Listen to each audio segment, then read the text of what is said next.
Hey kids, welcome to Book Snub, a podcast about books. Only bad books, though. We read them and make fun of them because we have no lives. Just kidding, I have a life. I just choose to do this.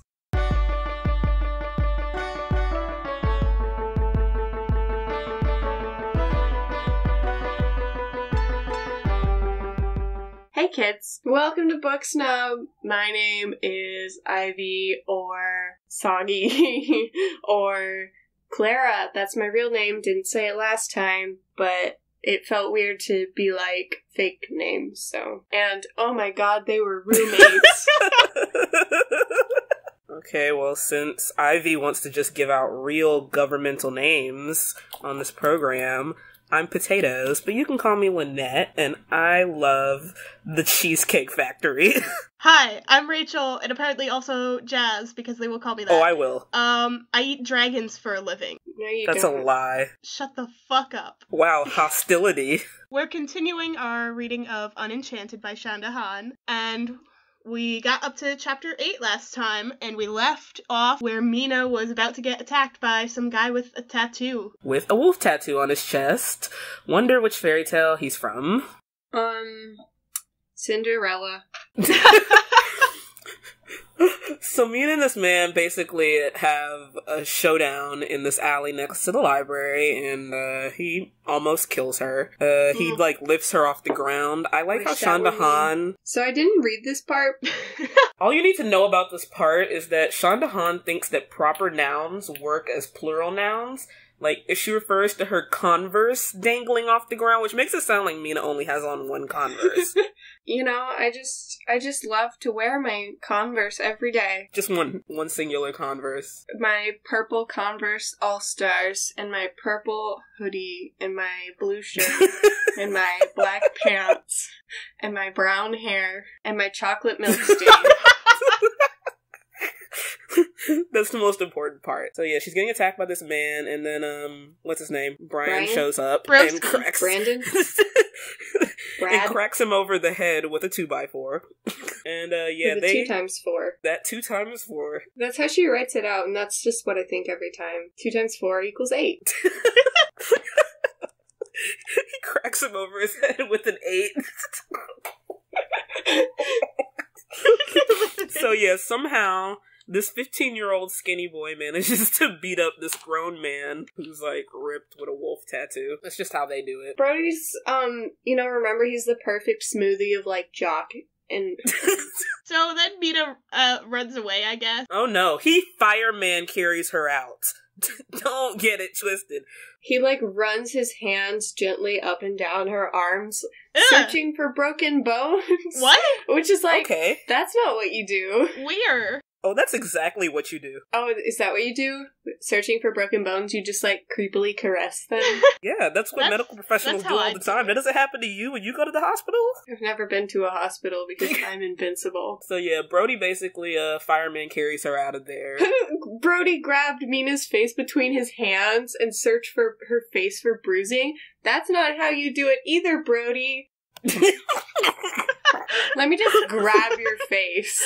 Oh man, did you get a bruise? Let me, feel for it, I guess. I don't think Bradley's been to med school. No, he's probably never been injured at all because he's lived a sheltered life playing polo, I guess. And ultimate frisbee? Do you get ultimate frisbee? I don't know. Ultimate frisbee. He's a bro, so he has to play could go ultimate hard. Frisbee. Do you think you could get some bruising from ultimate frisbee? I mean, you can get bruising on your thumb, I guess, from catching it in your hand. That's hardcore. The ultimate frisbee. If your thumbs aren't bruised from the frisbee, then get out of here. So Brody takes her home, but not actually home. She's stop 1 block away because she doesn't want him to know where she lives. I wouldn't either. Understandable. So chapter 9, I'm going to read the entire chapter because I want to stress that this is the entire chapter. The next morning, Brody waited for Mina to walk her normal route to school. She didn't come. Thinking she must have gotten a ride already, he looked for her at school. She never showed up. She didn't show up the next day. or the next. End of chapter 9. That's okay. That is not in our edition. This is a it? different edition. No. In this edition, she actually wrote chapter 9 instead of being like, you know that time in Twilight when when Bella was so sad? Bella, and she was so sad that it's just like November, December, January. You're just like flipping the pages and you're like, get to the point already. And it's just like so sad. Anyway, yeah, so there's a bunch of stuff in here. The more I hear about these differences, the more I think that like every day, like every once in a while, she just goes in and edits it and then reposts it to the website, I guess. Is that what like people who have online books do? I don't know. Did you get like an early bird copy? It wasn't that early because there were still sequels at this time. Oh, really? Yeah. So she's like gone back and edited book 1 after writing the sequels and also publishing them online? I guess. But our That's copies weird. Are very different. Our copies are very Author different. of the year. Not different enough because she still didn't manage to make it good in ours. Anyway, so in our version, she goes home, doesn't tell her mother she got attacked by a wolf man, and in case the appearance of the wolf man wasn't like hint enough of what fairy tale Mina's now in, the next morning, like, all her clothes turn red. Oh, see, that's in the next chapter for me. I guess I just pushed it. Okay, so I think she also like cut out all of the random forays into like Bradley's point of view because we never get his point of view. Good. Which is good, because I imagine his point of view would be like, energy drink. I only got that one part that was from Bronski. Yeah, so all her clothes are red and she hated the color red. What? Her bike was red. And she loved her bike. Did she love her bike? Well, it wasn't a car, but she was, like, sad when it was run over, I guess. I mean, I would be sad about anything I own being run over. I guess. But, like, her bike was red. So I would like to point out this inconsistency. So all of her hoodies are now permanently red. Oh yeah, she's poor, but she gets to throw away all her red clothes and go buy non-red clothes. But she's poor, though. She's poor. She even burned the red Christmas stockings. That's excessive. That's very excessive. So her mom destroys everything in the house that's red, which is like, that would be a lot of things to just destroy. When you, like, get a paper cut and she's like, you can't be in the house anymore. You're bleeding. That's red. Charlie gets a paper cut. They throw him out with the cereals. Take your Lucky Charms and go. So yeah, and then all the new clothes she buys turns red because, you know, in case you really didn't understand what fairy tale Mina's in. Just whack also, you over like, the isn't head. her mother supposed to know how this magic stuff works? Like, obviously the clothes are gonna turn red. Like, she told Mina that Mina can't escape. And then she's like, but getting new clothes will work, right? Yeah, that was a Mina's waste like, of money. I don't want to run. I want to face it. But then she's like, but also, I don't want red clothes. Can we, like, step back on that? Right. So now she's determined to find the grimoire and break the curse. She sees Nan sitting at the breakfast table with Charlie, and Nan wore a stocking cap over her blonde braids and a t-shirt layered over a long-sleeve shirt, and she sat in front of a bowl filled with 3 different cereals, just in case you were wondering. What's sad is that I even wrote in my notes right now, we're just gonna let Jazz take this pointless scene right now. I want everyone to know, all 2 listeners, that when I first read this book a few months ago, and I was like, this is pretty bad, this is where I stopped reading. I just put it down, and I couldn't take it anymore, because, okay, so Nan's eating with Charlie and having a bunch of cereal stuff, and she's like, ha, I ate your stupid cereal. And Charlie's like, no, you didn't. I have caramel syrup in mine. And Nan's like, that's gross. But she puts in caramel syrup and cottage cheese, which is the most disgusting thing. And she eats this cereal. This isn't in wait, is that in mine?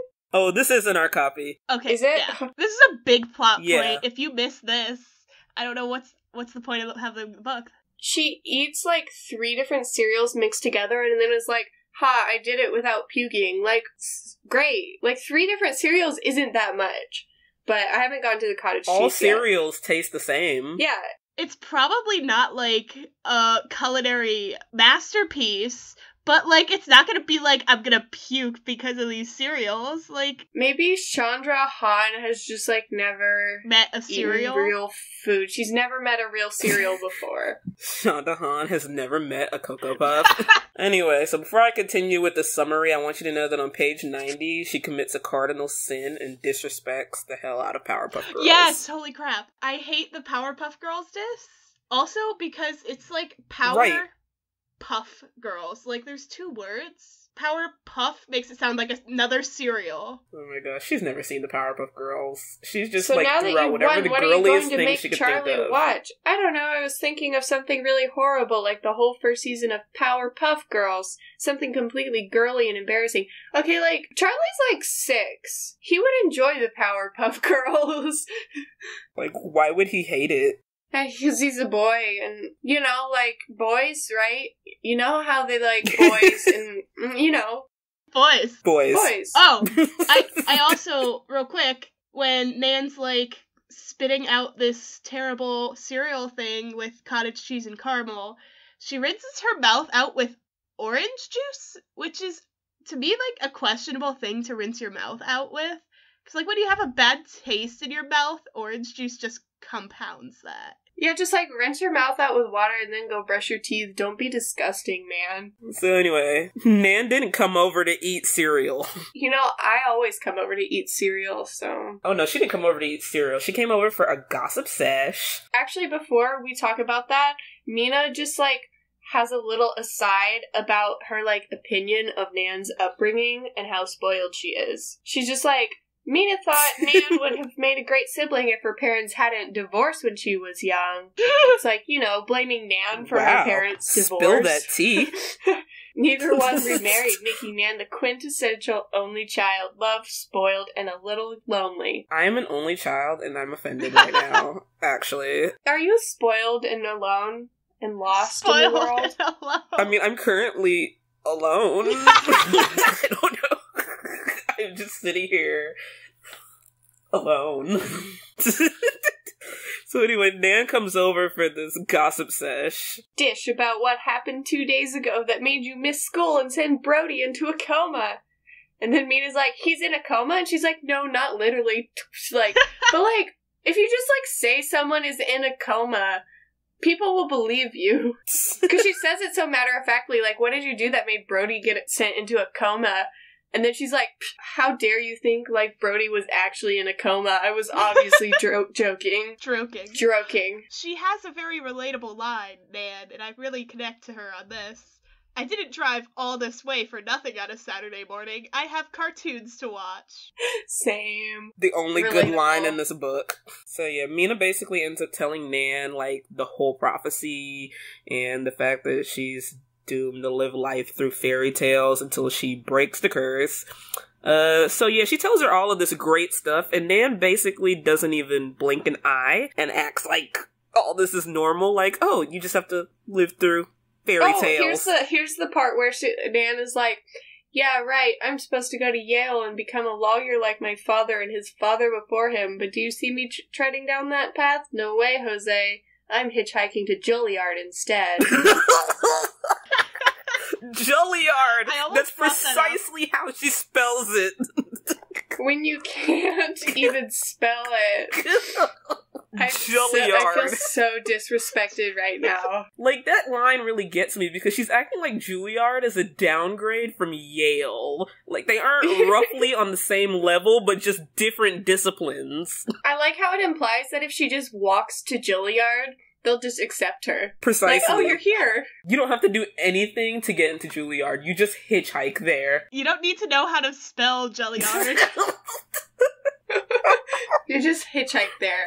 That's how I did it. Good times. Good times. So yeah, basically after that whole speech, all Nan really does is focus on, like, her romance with Brady, and not the fact that she almost died, like, 2 days ago, or whatever, from, like, a wolf man. Nan's like, I'm such a good friend. I stood up for you when someone made fun of you for always wearing hoodies, which, like, who in high school isn't always wearing hoodies? Like, is that uncommon? Well, Chanda Hahn has never met a real human person, so...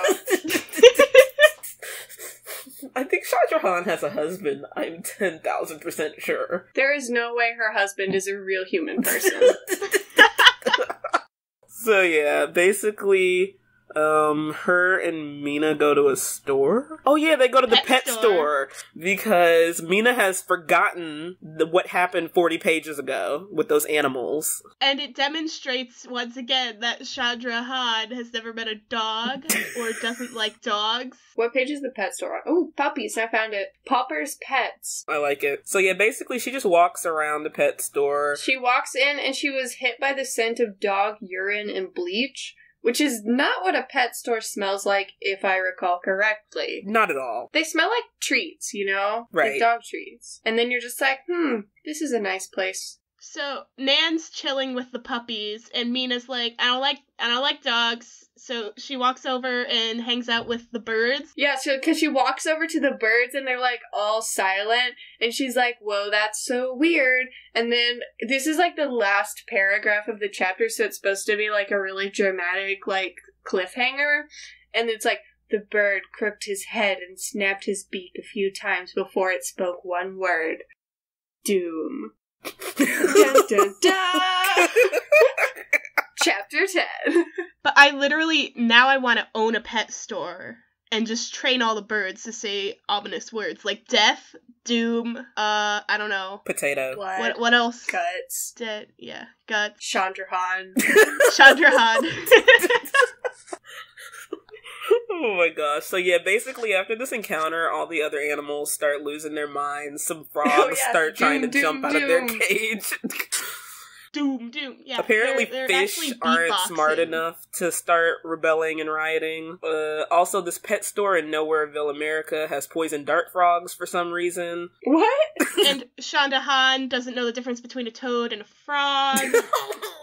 I need Chanda Hahn to go outside. Like, I just need her to go outside. I need her to go to pet stores. I need her to meet Asian people. I just need her to do things. Frogs in this pet store. Poison dart frogs. I don't know about y'all, but my Petco has, like, 2 kittens, some goldfish, and, like, a bird. One bird. Just one. There might be a mouse or 2. Mine has, like, some lizards. It's got some reptiles. I don't think my Petco has lizards. Or anything. Nothing more interesting than, like, a mouse. Maybe a frog. Maybe... It's definitely got some turtles. You've got turtles at your pet store? Wow. Living the high life. So, yeah. Then a snake gets loose. All of the animals in the pet store are getting really rowdy because of Mina existing. Understandable. She drags Nan out and she just yells at the employee. She's like, clean up in aisle whatever the hell, and just books it. And she's just like, clean up. Like, you can tell the pet store employee that there's a snake that's out, because I'm pretty sure the pet store employee should be trained to deal with the animals that they have in the store. And not like going to get the mop. Yeah. And suddenly there's a snake there? Yeah. No, you're not equipped. After that, Nan drags her out of there and like to like empty gay bar, I think. Oh. Oh, that's interesting. Okay. That's not in my copy. Okay, hold on. Let me say this. It's an empty place. It's set up like a bar from the description. There wasn't a marquee or name on the building front, just a precariously hung wooden sign with a picture of a bull and stag. So, like, the bull and stag definitely, context clues? Reminds me of the gay bar in my hometown, actually, because cowboys used to frequent it. Yeah, it's a cowboy gay bar. Understandable. But yeah, so this store is basically empty, and so Mina starts getting her tingly feeling. I believe Ivy said that was, drugs? Drugs, yes. So she starts getting the tingles, and decides to go in. She leaves Nan outside. She's super baked. She leaves Nan outside. She's just totally zoinked. So basically, the fairy tale this store is kind of, I guess, portraying as a fairy tale of the stag and the bull. Never heard of it before this book, but I'll trust Chanda Hahn because she's an expert. So Mina basically goes into the store. It's all dark and musty. And then she sees, like, this big stag and bull sculptures. And she, like, decides to start moving them until they're, like, facing each other. And then the floor opens up underneath her, and she ends up in, like... Yeah, I'm reading it. Well, no, she just, like, walks up to these statues, and she's like, I think I'll, like, scoot these around. in this store that's empty? No, yeah, these huge statues. She's, like, built as fuck. Or it's, like, the drugs. That's what drugs do. Super strength. Do drugs, kids. Hey, kids. The bull statue was pretty hard to move because she's moving it away from the stag, and then it's like, she's moving the stag, and she's like, it slid with ease towards the bull almost eagerly. Okay. Oh. Love these word choices. I believe in it. So basically, after the floor opens up underneath her, she ends up in, like, I don't know, the Cave of Wonders from Aladdin. There's, like, some light and whatnot. And so she, like, looks around and she sees a glass coffin, but instead of Snow White inside, there's just a big scroll. I can't believe the grimoire died. I can't believe we came all this way in the book. The end. The grimoire is dead.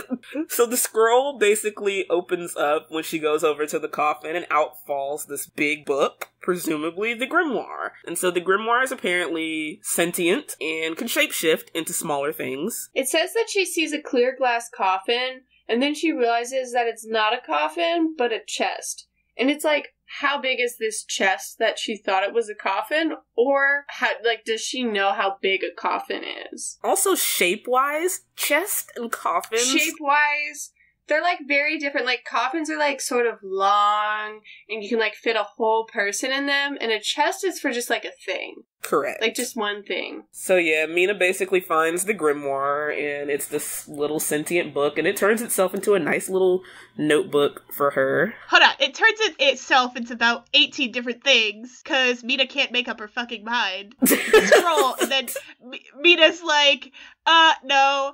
And then it's like, okay, how about leather-bound book? And she's like, I'm not gonna fucking carry that around. And so it's like, I'll be a smaller book, and Mina's like, it's still conspicuous. And there's this whole thing. If I were the book, I'd transform into like a giant hand and smack her in the face by this point. Yeah, and it like transforms into like a math textbook, and she's like, haha, I'm terrible at math. And there's like, no math in it anyway? It's like, you won't have to do it anyway. I don't think the grimoire is going to give you homework. Like, be like, girl, get this algebra 1 through 28 done by Tuesday. Oh, It changes into a slim red spiral notebook, and I'm surprised that she doesn't complain because red is her least favorite color. Good point. Chanda Hahn and these inconsistencies. So yeah, she has the grimoire, she's all happy, and then the store starts to shrink, and like stuff starts falling off and the walls start closing in, so Mina basically has to haul ass or she's gonna get stuck inside. So she gets out. And Nan's not there anymore. And Nan's she not died. there anymore. And I have to stress, she got outside after this building, like, collapsed in on her, basically, and just shrunk itself down. And she barely got out. And it probably could have killed her. And she's like, oh, I can't find my friend. Oh, well, instead of waiting, I'll just go home. Understandable. Like, friend of the year? Right here.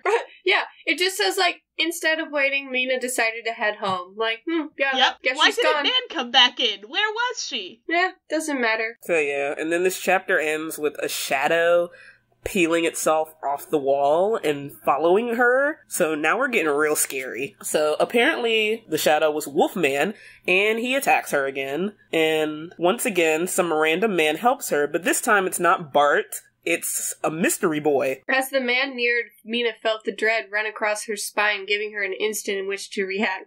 Her spidey senses were tingling. Tingling. Oh, a young man helps her. Right, random young man comes out of nowhere, starts like tangoing with the wolf man. So yeah, basically, the two people fight each other, and then the boy like yells at her, like, use the book or something, and she opens the book, light shines out of it. Golden bees of light flew out of the book. Wait, was that supposed to be golden beams, or was it golden bees on purpose? Bees? It says bees. No. Bees? She had to think about the thing that scared her the most, and it was bees. Bees? Bees. Not like the wolf man who's currently attacking you? Oh no, not Golden Wolfman leaps out the Not book. like Bees. being afraid of, like, being killed by the curse, just bees. Personally, I'm kind of scared of bees too, but only because of the Bee movie. I love bees. I'm afraid a bee will try to seduce me one day. That's it. That's precisely what I'm afraid of. I almost sent this bee movie meme to the chat the other day. Hold on. Jazz is torturing us with Sidebar. Bee movie memes. We need to look at listeners. a meme. Dear listeners, we have to look at a meme. So, Mina and the boy basically talk to each other after he... Oh, wrestling. Chomp that cookie. It's my... I was getting it out of the... Is this true, Wesley? What kind of cookies you eating? Some Otis Spunkmeyer? Otis Spunkmeyer. I was just getting it out of the bag. So yeah, her and the boy talk. The wolfman's name is apparently Greytail, so that's very apt. Mina and the boy basically have a very romantic tension conversation. He won't tell her what he is or who he is. I want you to remember that he does not tell you what he is. This will be important later in the podcast. He has a very magical fantasy name, Jared.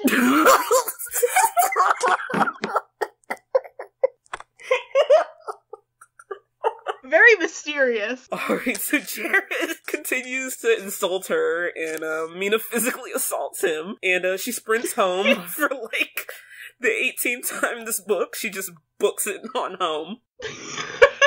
So she gets back home, Nan's sitting on the couch crying with her mother, Mina's mom, and Nan basically thought she was dead. Nan's obviously a better friend than Mina at this point, because Mina didn't care about her. She waited for hours outside the building before going home. Very nice. Yeah, it turns out Mina was in the store for like 6 hours. So yeah. Mina shows Nan the grimoire, and Nan ends this chapter by bringing up the actually good point of what if the fairy tale stories never end, and Mina just has to live these stories for the rest of her life. That doesn't make any sense because there's only like a set number of tales, though. Yeah, and then apparently there really isn't a set number of tales. This comes up later when they start trying to do like exposition and backstory, and it doesn't work because it's Chanda Hahn, but still. What if... Okay, so the Grimm brothers, when they first did it, thought, okay, if we make this deal, then our descendants would just have to finish up the fairy tales that we didn't get to, and they didn't know that it would have to start over. So what if it's complete opposite, and whatever one person does some but doesn't finish it, that adds to the next person's fairy tales? What if Chanda Hahn doesn't know how to write a good book? That's true. I'm putting way too much thought into this. You're putting more thought into this than she did into, like, the whole series. Every time we point out a plot hole, we have thought about this more than Chanda Hahn. Every minute we spend recording this podcast is a minute she did not think about the plot of this book. That's completely correct. Next chapter, she's going to school again. And guess who's a new student? The mysterious fantasy Jared. So yeah, Mina and him have some more romantic tension convo, aka they snark a whole lot at each other. She looks up and she's surprised to see a set of familiar gray eyes staring at her from across the room. Which is like, how small is this room that she can like clearly see his eyes and the color? Like, I don't look at people's eyes that much. Like, people I've known for years, like, if you asked me what their eye color was, I'd be like, I don't even fucking know. But also in these, like, books, everybody always has gray eyes. Because blue is, like, too, like, princessy. So apparently they're going for gray is, like, Athena. Cool. You can't be, like, too boring and have brown hair and brown eyes, but you can't be too pretty and have blue eyes. You have to have because then you have to be an outcast too. Because of your gray eyes. Everyone looked at them and they were like, fuck you. If you have blue eyes, you're automatically, like, popular. Y'all are putting a lot of thought into this. So yeah, Brody basically bothers her at lunch. And Jared magically engineered himself to be in all of, like, Mina's classes. And then after school, Brody drives her directly home. So somehow within the last 20 pages, Brody found out where she actually lived, and he probably knew where she actually lived because he's like a stalker, remember? He spent like a whole day looking for her. Correct. So he's like, you live in a Chinese restaurant? And she's like, no, I live above a Chinese restaurant. And supposedly that's a joke, but I'm not really sure how it is. We skipped over what Nan was wearing today. Why do we care what Nan was wearing at this point? It's very important. Nan, we're talking about Nan. She leaned over and looked into her locker mirror and pressed her lips together to apply more gloss. First of all, it doesn't work like that. It appears out of your lips, Ivy. You just like... It secretes out of your lips. Nan secretes gloss out of every pore. just like oozing. That would be so awkward. Today she wore an Aerosmith t-shirt and bottle cap belt, her soft blonde hair flowing in waves just past her shoulders. The fact that Mina described her hair as soft and flowing means that she's gay. No matter what outfit or ensemble... No. What? Are you homophobic? I refuse. Did you just call me homophobic? She doesn't deserve this listen to this, guys. I have a real argument here, and it's this sentence. No, you don't. No matter what outfit or ensemble Nan wore, she was always beautiful. Mina's gay. Case closed. And we already determined last episode that Nan is bi. We've gotta stop. So Brody drives her directly home, and they go into the Chinese restaurant, and Mina gets harassed by their racist caricatures of Miss Wong and Mr. Wong. They make kissy faces behind her while she's on her date. Yeah, for some reason, they are very invested in this relationship. They're just all over invested in Mina's life, and I don't understand. Like, they don't have, like, why are they invested in Mina's life? So yeah, her and Brody go on this date. They end up going to, like, a river. The geese attack her, probably. Because that last goose she saw led her into a weird alley. She now hates geese. Bronski has this funny thing. They're on this date, tossing bread to geese or whatever. Which you should not do, kids. Isn't bread, like, actually bad for ducks? Exactly. You should not do that, kids. It's funny because Mina's like, I don't like geese, so I'm not gonna feed them bread, but she's actually treating them better than Brody is because they're not supposed to eat that bread, and it's not good for them. Bradley has not read up on his geese literature. Chanda Hahn has never met a human geese. Bronski has this great thing. Wait, human geese? But anyway. Go back a little. But anyway, he's talking to Mina. Mina, you don't get it. I don't care about money or fame or social caste. I would have rather been born without it. My family's hardly ever home. My friends are only my friends because they think I can do something for them. Everyone's always watching me, judging me, trying to see if I'm gonna fit in the box they want me in, whether it's the spoiled rich kid or reckless heir. In fact, being rich is a curse. Oh no, our version is better. It says, in a way, being rich is its own curse. I hate this man. I'm gonna rob him. Brody is just very cursed by his money, and then Mina, who has no money apparently, is like, I'm sorry, Brody, you're right. No person who has any, less amount of money than a rich person has ever been like, oh, I'm sorry that you're rich. Like, that's not like, how humans...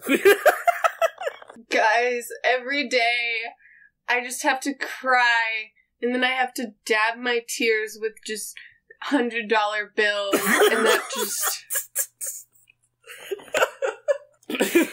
So yeah, basically her and Bronson are chilling there next to the lake, and Brady basically tells her, I don't want to be your friend. You really don't get it, do you? Brody turned Mina towards him and held tightly onto her shoulders. I don't want to be your friend. I like the phrasing of that because it sounds like he's being like, I don't want to be your friend. Get out of my life, bitch. Yeah, this is like some game show host phrasing. I don't want to be your friend, but I want to be your boyfriend. Yeah. Okay. My copy, at least. This chapter ends with I don't want to be your friend, with him hugging her, I guess. And then the next thing he says is I want to be more, and then she says her knees went weak and she started to shake. Was he declaring his intentions to be more than friends? And it's like, that's literally what he said. Declaring his intentions? What is this, 1875? I don't want to be your friend. I want to be more. And she's like, wow, did he want to be more than friends? Like, you just put the sentences together. That's not a question.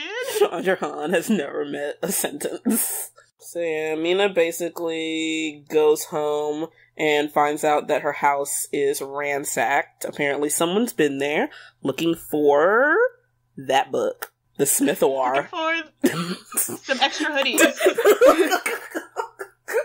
They just really needed some red hoodies, and so they had to go to Mina's house. Luckily, I don't think the cereals were touched. So yeah, Mina starts crying, Barrett puts her in his arms, and that's when her mom walks in to her getting caressed up by a man. And the mom doesn't notice that the house was broken into at first? Not at all. She just thinks the house is just nasty. So yeah, and then Brody introduces himself to her. Sarah basically acts weird because that's just what she does at this point in time. She says, "Please call me Sarah. Mrs. Grimes sounds old." And I'm kind of like, you chose that name? Precisely. You could have changed it to anything in the world, and that's what you chose. Could have been Mrs. Cool Mom. You could have chosen any last name. You could have been like Sarah Radical.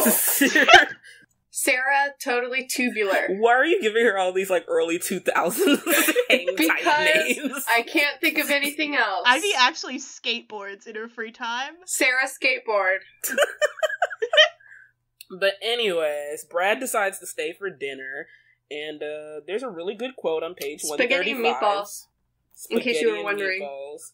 So the good quote on page 135 is where Bradley asks Sarah, "I was just wondering if you ever felt like you were endangering them," meaning Sarah's children, "by living in the international district." And I just love the implication of those internationals being dangerous. Those immigrants with their international food. Those not as wealthy as me people who don't have their own horses to play polo with. This dangerous district. I love what her mother says, is that she just, like, trashes her. Like, she just trashes her daughter in front of this boy. And she's like, "You're enamored, that's it. In another week or so, you'll wake up, and this will all be a dream. You'll forget that Mina even ever saved your life. She'll go back to being my clumsy, forgotten, outcast teen daughter. Ooh, and you will go back to ruling the school and dating the head cheerleader." Got him. She just fucking trashes her own it does daughter. say that in my copy. That's ridiculous. But she really just, like, killed her. Like, Mina might as well just give up at this point. Mother of the Year. That was legendary. Sarah, what's up? I don't know what's going on with Sarah, though her mother was kind of a badass on this page, if only for, like, cutting that meatball into little pieces while looking Bronson right in his eyes. And then Brody leaves, and Mina's just like, what the fuck, Mom? And she's like, I think you've just been dumped. Like, holy shit. She just trashed her daughter. Sarah, you caused this. That's over. Brody and Mina were having a perfectly fine time. Sarah shows up and is like, "Fuck you, Brody. My daughter is trash. You hate her." And Brody's like, "I guess you're right." And he just walks out. And then Mina's like, "What happens?" And Sarah's like, "You've been dumped." It's like, you did this, Sarah? So yeah, Mina basically goes onto the roof to cry or whatever. And Mina goes onto the roof to contemplate some things. And then it's like, Sarah felt awful. Gee. I mean, she needs to feel awful. You don't just, like, roast your own daughter at the table. Oh man, the next chapter, I flipped to it. There's a lot of all caps here. Ooh, all those all caps. So Mina basically goes to school and finds out that her locker has been stuffed. Mina cries herself to sleep unaware of the eyes that watched her. So there's that. Yeah. That's so probably it's Fairy Tale Boy. What's his name? Jeremy? Jared. Okay. Jacob. So yeah, next chapter, she goes to school and finds all these notes stuffed in her locker that have such great creative insults on them, such as all caps, "loser," "fake," "gold digger," "gold digger," "gold digger," and my favorite one, "I know who you are. You're dead." Oh, don't forget that one is written in red ink. Oh, that's right, red. I'm imagining these as, like, little quotes on the back of a book. "Loser," "fake." When she goes to lunch, she has, like, chicken fried steak for lunch, which, I've never had that at a high school lunch. I don't know if she lives in, like, the South or something, but where that might be more common. That's not, But, like, I live in the South. Yeah. Yeah, who gets steak for I had a chicken high fried school steak lunch? for lunch. What? Because it's not really steak. It's just like a conglomeration of meat that's been chicken fried. Potatoes is from the real South, I'm from actually. the real South. Mina is not. So yeah, basically, Mina's sitting at lunch after, she's discovered all these awful notes, and Jared walks up, and he's dressed head to toe in black, with black jeans, black shoes, and a black jacket. So this is when I finally realized that Jared was supposed to be the love triangle antithesis to Bradley. He has he's so dark hair. and mysterious, and his name's Jared. Precisely. Jared, Bradley's basically Prince Charming with the blonde hair and the blue eyes, and Jared is supposed to be the bad boy wearing the leather jacket. Oh, and Jared rides a motorcycle. See? We figured it all out. We can't forget that. We've got it all at this point. So yeah, they continue to have Brody rides horses, and this guy rides motorcycles. He rides horses. She rides a motorcycle. I almost said it in that tune too the first time. I'm mad. So Jared comes over to her at lunch while she's feeling grim. And because the other day he was like, "Yo, you got that book?" And she's like, "Nah." She's just like, "Did you ransack my house?" And he's like, "No, that wasn't me." He reveals to her that there's a wolf pack. Savannah's like, "Hey, Mina." Savannah's Brody's ex. And she's the one who definitely wrote that note in her locker that said, "You're dead." Seeing as how she said that to her not like 50 pages ago. And she's like, "Hey, Mina. So, are you going to the dance? The theme's Enchanted. It's title drop." And then she's like, "We're supposed to dress up as famous storybook characters." I'm sorry, if there was that strict of a theme at a high school dance, no one would follow it. Not a soul. Yeah, it would be like a bunch of people showing up in their prom dresses, and then one girl dressed like Snow White, and it would be really awkward. So the girls start flirting with Jeremy here, and Savannah basically is like, "I want to go as Rapunzel, but I could use a Prince Charming." And she says that to Jared, and Jared basically is like, "Rapunzel is not a good choice for you. She was too naive and too innocent. I would peg you as someone more mature and cunning." Oh god. And then Savannah's like, "That's creepy." "Really?" And then Jared was like, "I would peg you as the jealous stepmother." He gets in that read. And I'm just like, okay. And it's like, that read was actually not that good, but I'll give him that. And so then what really kills me about this page is when, Savannah, who just got insulted by Jared, then turns on Mina and is just like, "Well, Mina's ugly." And then, walks away. What did Mina do? She's like, "And what would Miss Mina be?" The ugly stepsister? It's like Mina didn't even say anything during, this whole scene. She doesn't even get mad at Jeff. Anyway, so Mina runs into Brody in the hallway. She tries to avoid him and, goes into the stage of, the auditorium, I guess, and there's, a gingerbread house there. I don't know. There's just a lot going on. Just a gingerbread house. So she, sits on a bench and starts crying, and then, of course, Brody comes in there because why not? Then they describe him for a really long time, we don't already know what he looks like. And personally, I headcanon that he looks like Prince Charming from Shrek 2, and that's just what I think he looks like. That's precisely what I've been imagining the whole time, plus Prince Charming's singing number. The whole time. Who here had Shrek 2 with the bonus features DVD with the Far Far with the Away American Idol one? Far Far Away Idol. Thank you. That was the greatest thing I ever watched in my whole life. Prince Charming singing. Played that. I remember playing that game several times. Yes, I went through it every time. I would every choose choice. Different people. I always picked Puss in Boots. So yeah, Bradley here comes out and starts talking to Mina, and I don't know, he starts feeling her up. I don't know. Every time she's with Brody, the narrative starts focusing on how small Mina is. Never does it do this with, like, any of the other times she talks to people. But it's when she's with Brody, all of a sudden it starts being like, he held her small chin, or he held her petite hand, and it's just like... She actually starts shrinking. It's like a little, Honey, I Shrunk the Kids thing, but, like, very slowly. So basically, there's a little love scene between her and Brian. We're not gonna read this. We're not gonna read this scene because it's disgusting. It involves, like, her being in his lap. I just very much want to mention the dialogue that he says. He's like, you started to build up that wall between us again. I can tell. You like to hide behind that wall. It's been like one day. Locked inside that tower. He makes so many assumptions about her. This is golden. He's like, I'm gonna have to work on tearing down that wall, brick by brick. By brick. And he's like kissing her in between, and then there's a long pause, and then it just says, brick, he whispered.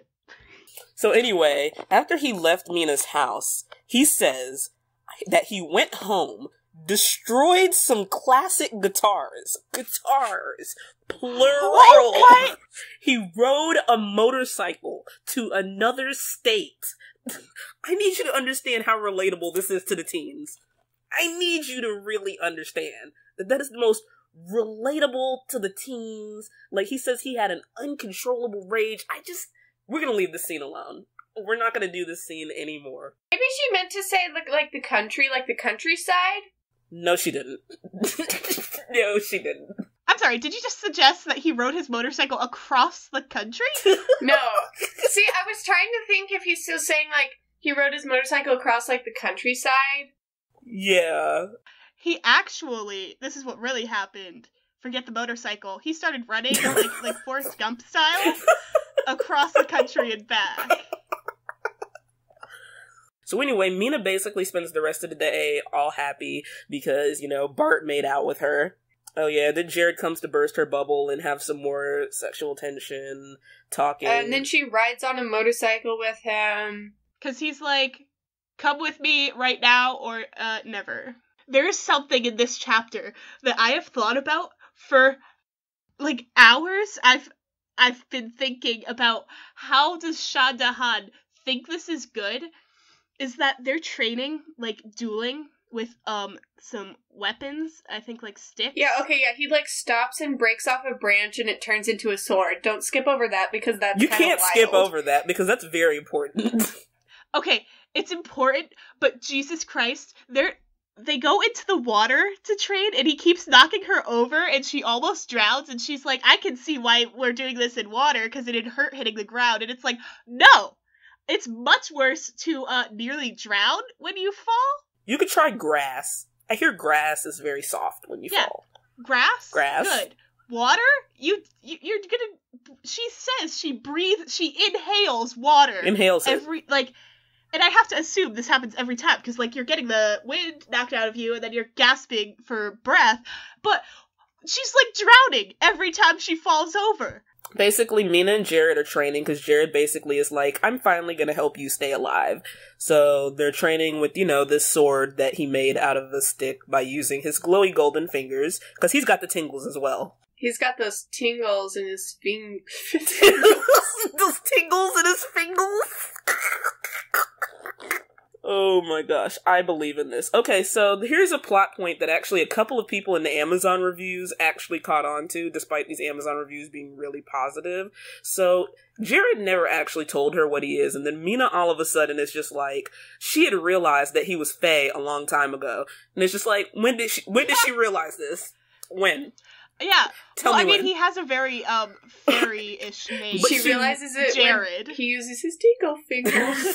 No, she says that she had already figured out that he was Fae. So it implies that she figured this out sometime in the last 5 chapters. Okay. Or I'm so. sorry. She doesn't figure anything out. She doesn't figure not a thing out. She can't even figure out how to not spill chocolate milk on herself. You ain't gonna tell me that she figured out this man was a fairy. You're just not. I refuse to believe it. No, she didn't figure it out. This is what is known as pulling things out of your patootie.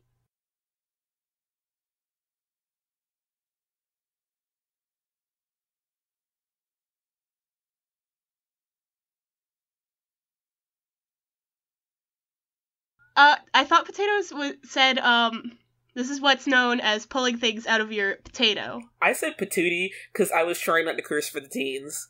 I haven't been not swearing. Whoops. But hey, kids. Also, I thought, like, this is a new phrase, pulling it out of your potato. Alright, that's it. That's our new catchphrase, kids. Pulling it out of your potato. Alright, so Jason begins to tell her history while they're training, or after they're training. So, the basic thing is, there's the book in the physical plane that Mina has, that's trying to help her do the thing.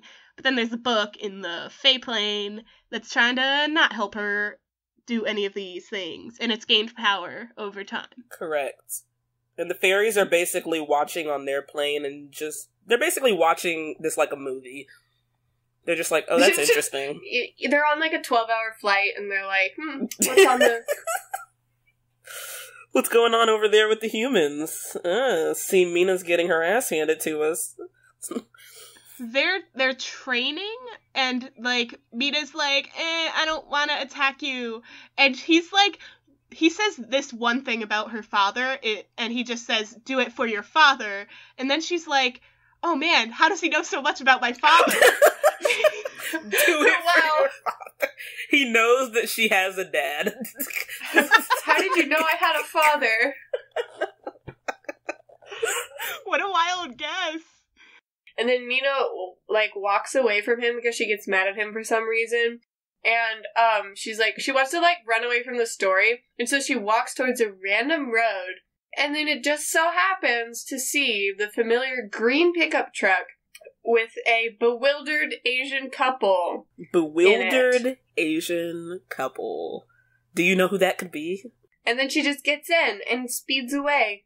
Anyway, so she gets back home and Brody, like, left her a bike. He just bought her a new bike with a big... With some love note on it.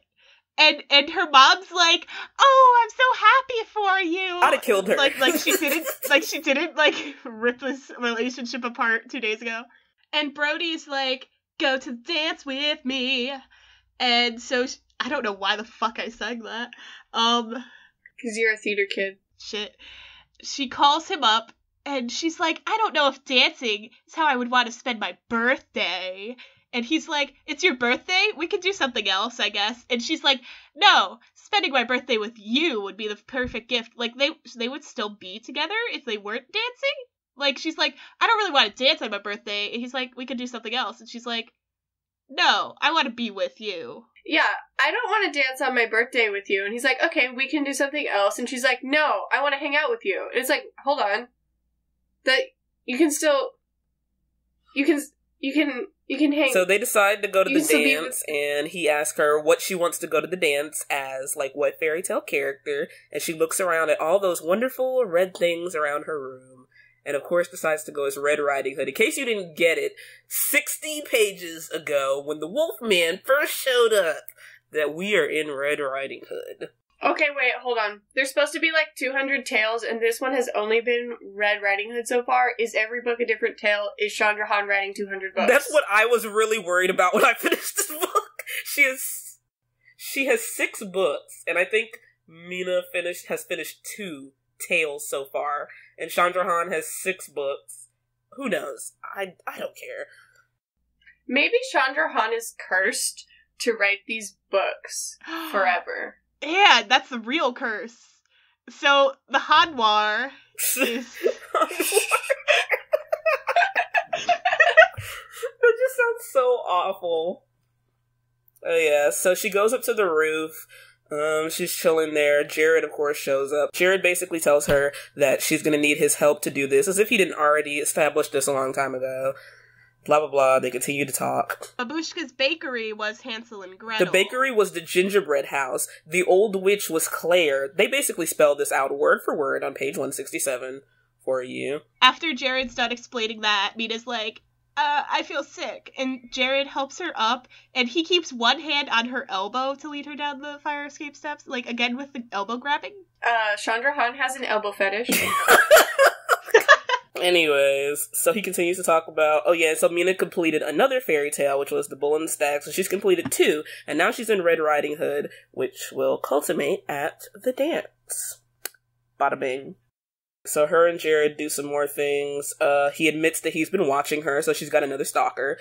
And that's how chapter 18 ends. Romantic. So Mina decides to start trying to study up by reading Red Riding Hood. She seems to take an absurdly long time to read Red Riding Hood from the grimoire. Not sure why. Mina's 15 and never fucking learned how to read.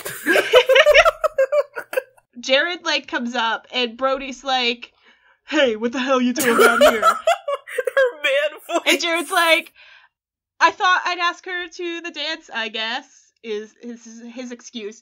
And Brody's like, too late, she's going with me. And he yells that, turns away, and then turns back and punches him. Because that's how you do it, kids. Fight choreography. So yeah, they basically fight. Mina gets all sweaty about it. Brody's power move was he punched him and walked away, and then he actually throws cash at Jared and is like, that's for scratching your bike, and then he walks away. Wait, really? He's so rich, it's a curse. Anyway, over the next couple of weeks, Jared ignores Mina, and Mina's like, oh no, without him I can't finish the story. Not sure why she suddenly thinks that, And then Nan, of course, is just excited about the dance, because Nan has probably at this point completely forgotten that Mina is in life-defying danger from, dying of fairy tales. Mina tries to go try on a dress and can only wear a red one because the rest of them don't work. We were getting to that. Dress shopping. So anyway. Dress shopping time. Next chapter is dress shopping time. Her mom is like, her mom doesn't want her to do the Red Riding Hood thing because she's like, it's so dangerous. And she's like, try this dress instead. You could be Sleeping Beauty. That tail doesn't have any wolves. It has, you're in a coma? Comas are better than wolves. I mean, coma. But wolves. I would rather be in a coma. So yeah, they have the dress montage, and no dress will fit Mina if it's not the right dress. So if it's not red. It's not red, I think? Yeah, if it's not, but it's just no dress will fit her at all.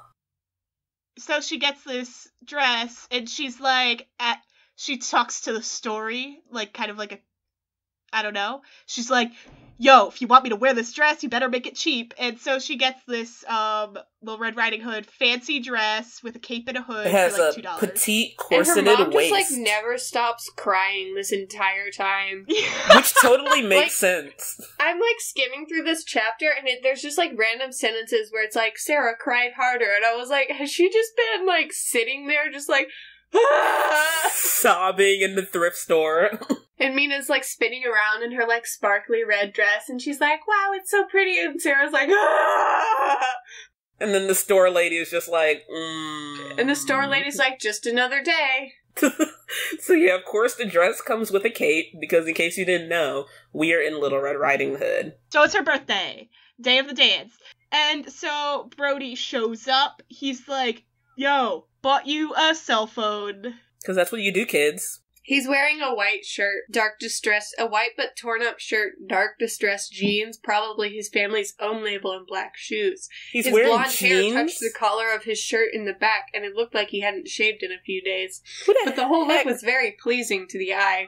I just thought you guys should, know that. He is the tackiest. No. There's some more tweeting jokes. And he buys her a phone that is red. He buys her a red phone and adds it to his own plan, which is kind of weird. His family's plan. Yeah, it's his family's phone plan. So his mother doesn't even question why he just added some random girl to their family plan. He probably has about 5 cell phones for himself, and he's like, hey, what is he, a drug dealer? Why would he have 5 cell phones? He is a drug dealer because they are all on drugs, remember? Remember the Tingle Feagles? Stop. They're going to the dance, and Mina has to have this paragraph of complaining about wearing heels because she's not a girly girl. She's not like other girls. And she's like, she could never understand women's obsession with heels. Blah de blah. Was it worth it to limp around the whole night from blisters? I don't think people get this, but you're supposed to wear them before and break them in. Like, you're not supposed to go out. Yeah, Chanda First Hahn time. has never met a real high heel in her life. Chanda Hahn has never been to a Payless. Anyway, so they go in the limo, which of course is the carriage. There probably is some carriage metaphor in here, but I didn't write it down, so I don't care. Okay, Brody changes his outfit to a bunch of leather and, like, a belt of knives and a bow and arrow. Here's where I had a problem. I had such a problem. You go to public school in Somewhereville, America. If you go to public school in America, you can't even bring so much as a very sharp pencil in. Like, you're not going to be bringing in a belt of knives, fake or not. You're not getting through the metal detector. You're not getting past the person at the door. It's not happening. Yeah, he's like, oh, but they're fake, so it's fine. No, it's not. It's not fine. It's not fine. And she does say an actual bow and arrow. So, is it fake or not? It's an actual bow and arrow. The knives are fake, but it's an actual bow and arrow. And you can't bring no actual bow and arrow into a public high school. Jesus Christ. What are you talking about? I bring a bow and arrow into my school every day. Do you bring a bow and arrow into Juilliard? Juilliard, yes, I do. I'm like, here's my bow and arrow, and they're like, yeah, seems legit. Anyway, so Jared goes with Nan to the dance, so they all ride in the limo. Jared compliments her. He says it's a good look, and then he says he can't lie. Apparently he mentioned before that he can't lie. Fairies can't lie, apparently. I don't know. So yeah, they go in the back of the wine, they drink some sparkling cider, because that's what the teens do. The teens totally don't sneak alcohol in the back of the wine at prom or the dance or whatever. Teens don't know what alcohol is. There's some fog machines, and apparently with these decorations, like, they blocked almost all entrances and exits from the gym, which I feel is, like, kind of not good. A whole fire hazard. You know, it's just like an adventure. You know, if there's a fire, you just sort of have to run. The DJ? The DJ is named... The DJ? DJ? Apparently DJ. for the night, he's like, call me DJ Ogre. He's dressed in a leather vest, a peasant shirt, and Shrek. like... The DJ is Shrek. Here we go. She can say Jacob Black's whole government name. She can say all these brand names, but she can't say Shrek. And then the DJ is like, get out of my swamp. And then they're like, donkey. And then he's like, onions have layers. And then Mina, like, fits this fairy tale. Hey kids, it's DJ Ogre. I hope you like Smash Mouth. Please stop. Hey kids. I thought love was only true in fairy tales. So I need a hero. Somebody once told me. When I went to my actual real life junior prom, I think, I got them to play All-Star by Smash Mouth. Oh my god, of course you did. There's some wolf people showing up, and so they're running away from the dance, and then she gets kidnapped, and then Savannah and Priscilla also get kidnapped, and these wolf people are like, you make the choice, Mina. We'll either, like, kill you and your best friend Nan, or these people who bullied you for a while. And Mina's like, just pick me and Nan, I guess. If I was Nan, I'd have killed her right then and there. If my arms had been free, I'd have been like, why does she get to make the decision? Like, I would not have allowed her. Oh, and then it's revealed that, at the end of this chapter, that Claire is the leader of these wolves. She's apparently, like, still alive and kicking, and it's revealed that because, like, Mina, like, solved the Hansel and Gretel fairy tale, that Claire has now aged to, like, visibly 90 years old. She's like... Yeah, she's super old. Like, probably the whites of her eyes have started going gray. Oh my god. Those normal things that happen to old people. Yeah, you know. Alright, so Claire basically does some evil woman cackling and whatnot, and starts giving her, villain exposition, where she tells her all sorts of things, while, letting Mina try and figure out ways to escape, because that's what they do. More wolf stuff. Jared tried to chase her in the van, but they got to Babushka's bakery. Oh, of course, the final showdown is at a bakery, because, that makes sense. Claire roughly grips Mina's chin. No mention of how little Mina's chin is, because Claire's not a man. So anyways, then they continue to fight. These wolves have really interesting names, like Lone Tree. Good times, good times, good times. The wolves fight, Jared fights, Mina fights, Nan fights. Nan fought harder on page 198 and spouted incessant derogatory. Insensitive. Nan, I'm sorry, but that was a little too far. There was fist hitting jaw, jaw hitting fist, all the things. There was hissing. Some comic book sound effects. Jared does things, everyone does things, Van speed away. Don't know what's going on in this book. Oh yeah, okay. Really funny thing, the book is like, Mina's like figuring out why Claire's still here. She's like, I don't have a living grandmother, so the story kept you around long enough to create a grandmother for my current quest. Oh yeah. It used you to satisfy the needs of a different tale, to create someone I loved enough to risk my life for.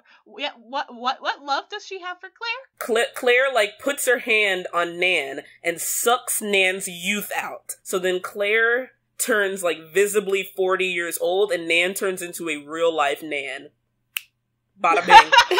Bada bing. Foreshadowing since, like, page 3. Nan turns into Mina's Nan because Mina does not have a living grandmother. So she needs a grandmother to complete this Little Red Riding Hood crap. And then, the wolves are doing their thing. And, look at how the story just came together so perfectly because Chanda Hahn is a good writer. So Mina takes her book and it turns into a glowing axe. Oh, yeah.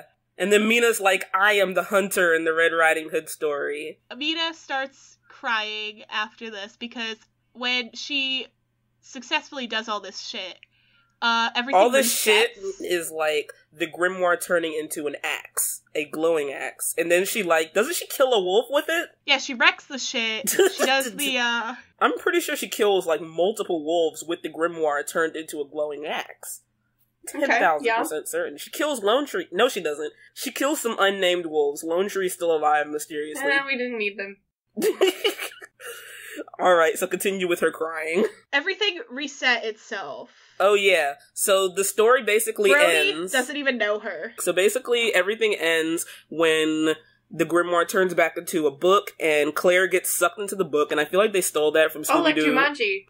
Yes! They stole that from Jumanji and Scooby-Doo and the Witch's Ghost, where Claire gets sucked in, and then the words, "The End," appear on the page of the book. So she solved the Little Red Riding Hood story. So when she solves the Little Red Riding Hood story, everything, like, resets, and, like, nobody remembers basically the past, like, month of everything that happened since Babushka's Bakery. Except for Mina? Except for Mina. Mina remembers. Oh, that would kind of suck. Nan just wakes up and she's like, guess we're in an abandoned factory for baking stuff that was never opened in the first place except, like, for 100 years ago. And they're like, guess it was some prank. Ha ha. What? But that's a prank. You know that prank where you just, like, knock people out and drop them in an abandoned factory? Yeah, classic. Classic move by the water polo team. Classic prank. So anyway, Bradley wakes up, he just kind of looks at her. Of course, they kind of try and, like, shoehorn in that he kind of has, like, a spark in his eyes and sort of kind of remembers her, but he really doesn't. And he's just like, what's going on? But he's, like, still nice because supposedly that was always his character, is that, he's a popular guy, but he's nice to the losers. He's a perfectly blended juice bar. Honestly, this book kind of ends kind of sadly with the realization that Mina's gonna live, like, 200 different fairy tales, and, like, people are just gonna forget what happened. She's gonna, like, have all these memories and experiences. This is Groundhog Day. That actually really sucks, and I'm just like, I don't think Chanda Hahn really, like, thought that through, like, how badly that would suck. Like, I'm guessing in the sequels, because, like, there is kind of this, like I said, there's, like, this shoehorning in where, like, Brady kind of remembers, like, who she is and kind of looks at her like he forgot something or whatever. She uses a bad metaphor to describe it. I forget what it is. But this is both Groundhog Day and 51st Dates. Pretty much. That's pretty much what it is. Like, she's gonna keep waking up and, like, remembering that she's living this stuff. I still remember Potatoes looking through the reviews on Unenchanted. Oh god. And there was, like, a positive review, and it said, there were a lot of positive reviews on that book. I love this book. And then she says, I wish I was Mina. She's so lucky. Because it's like, I love this book. The message didn't get through to me at all. Hey kids, that was Unenchanted by Chanda Hahn. I hope you enjoyed us fucking trashing it. That's the end of this podcast. I'm Rachel. I'm the other one. Okay, fine. I'll fucking edit in your thing from the beginning in which you actually said your name. Clara. And I am French Ivy. I am French Fry. Our Twitter is @BookSnub. Oh. And if you have an idea for a book we should trash, email Not us Twilight, at not 50 Shades bookSnub@gmail.com. of Grey, No. Yeah, not it's too My overdone Immortal. for those. If anything made you laugh today, post about it. Tag No. BookSnub. Please don't tag us in anything. Tweet. Don't tag. Tag us. Don't talk ever to tag us. Tag us to donate to this cool don't ever new talk about Kickstarter us. called My Self-Esteem. And Subscribe to our Patreon and we don't fucking have a Patreon.